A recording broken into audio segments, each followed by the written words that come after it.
చిత్రం చూద్దామండి. ఖమ్మం నుంచి రాజశేఖర్ రాస్తున్నారు.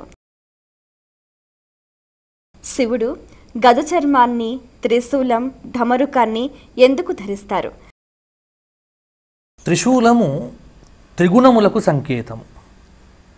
అంటే ఆయనకు సుదర్శనం ఎలా అయితే మహావిష్ణువుకు ప్రీతియో ఈయనకు త్రిశూలము అంటే మూడు శూలములు కనిపించేటువంటిది.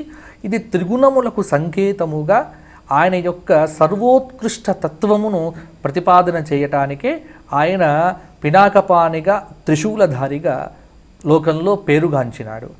ఇక గజచర్మం అనేటువంటి దానికి గజాసురుడి యొక్క కథ ఉంది.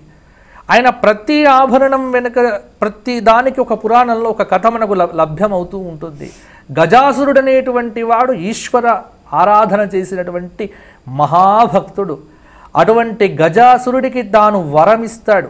వరమిచ్చినందుకే ఆ గజాసుర సంహారం చేసిన తరువాతనే ఆ గజాసురుడి యొక్క భక్తి పరతత్వానికి ఆయన ఆనందపడిపోయి ఆ గజచర్మాన్ని తీసి ఆయన నిత్యం ధరించేట్టుగా తాను భక్తుడికి ఇచ్చినటువంటి వరానికి ప్రతీకగా గజచర్మాంబరధారిగా, కాబట్టి గజచర్మమే అసలు శివుడికి దిగంబరుడు అని పేరు. ఒకటి దిక్కులే ఆయనకు అంబరములు, అంటే దిక్కులే ఆయనకు వస్త్రములు.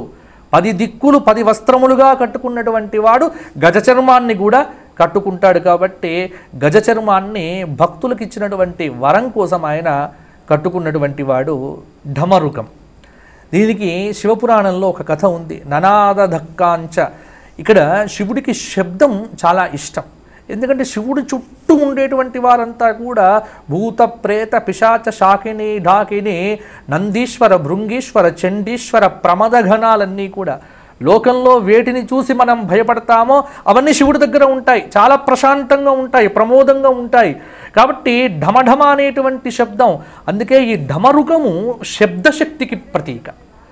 ఈశ్వరుడు శబ్దాన్ని ఈ జగత్తుకు ఇచ్చాడు. శబ్ద బ్రహ్మగా ఆయన, అందుకే ఆయువున్ రులక్ అనేటువంటి 14 మాహేశ్వర సూత్రములు ఈ ఢమరుకము నుంచి, ఢమరుక శబ్దము నుంచి ఉత్పన్నమయ్యాయి.